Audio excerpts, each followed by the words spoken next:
খিচুড়ি বাড়া হচ্ছে, ব্যাস ব্যাস আর নেবো না, ব্যাস।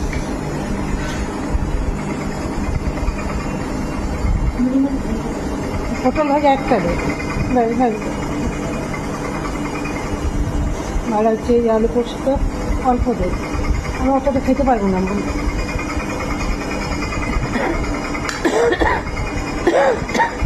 আমার শরীরটা খারাপ, তাই খেতে পারছি না। জোর করলো ওই যে মা একটু খাও। মাছের টক, এই মাছের টক, খিচুড়ি, আলু পোস্ত, পটল ভাজা, বেগুন ভাজা। এটা কার বাড়ছিস? এটা ফুলকুমারী, যে আমাদের ঘরে থাকে। ফুলকুমারী বাড়া হচ্ছে। ফুলকুমারী এসো। মামের নিচ্ছে, মাম কতটুকু খায় দেখো, খুব অল্পই খায়, সব খাওয়া মেনটেন্স করে। এই যে আমাদের ফুলকুমারী, ফুলকুমারী খিচুড়িটা কেমন হয়েছে বলো? ফুলকুমারী আমাদের ঘরে সবসময় থাকে। কাকিমা ছাড়া আমরা অচল। যে কোনো কাজ যেটি বলবো সেটি করে দেবে, মুখে কোনো বিরক্ত নেই, হাসি।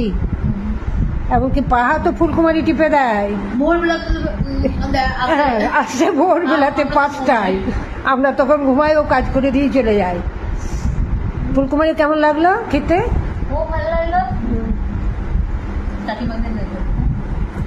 আমি ফুলকুমারী বলি, ওর নাম কল্যাণী। সবসময় টিপ টপ আসে, সেজে কুজে চান করে একবারে শাড়ির সাথে ব্লাউজ ম্যাচ করে পরে আসে। ওই আমাদের মাম কাকিমা বলে, আর আমি ওর ওই সাজ পোশাক দেখে বলি ফুলকুমারী। ফুলকুমারীকে মাছ দিলি না? মাছ এখন নেবে না পরে নেবে? না, মাছের টক গো, মাছের টক খেতে ভালোবাসে, ঝাল ঝুল খাই না। এবারে আমরা খাই।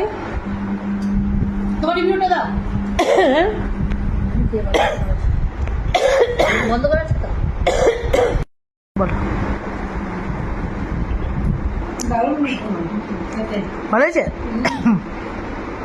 পটল ভাজা দিয়ে খেতে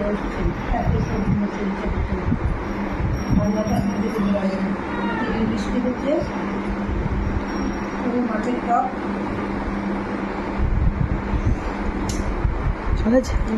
টক হয় না তো, টক খেতে পারি না, মিষ্টি মিষ্টি দারুণ হচ্ছে। মাছ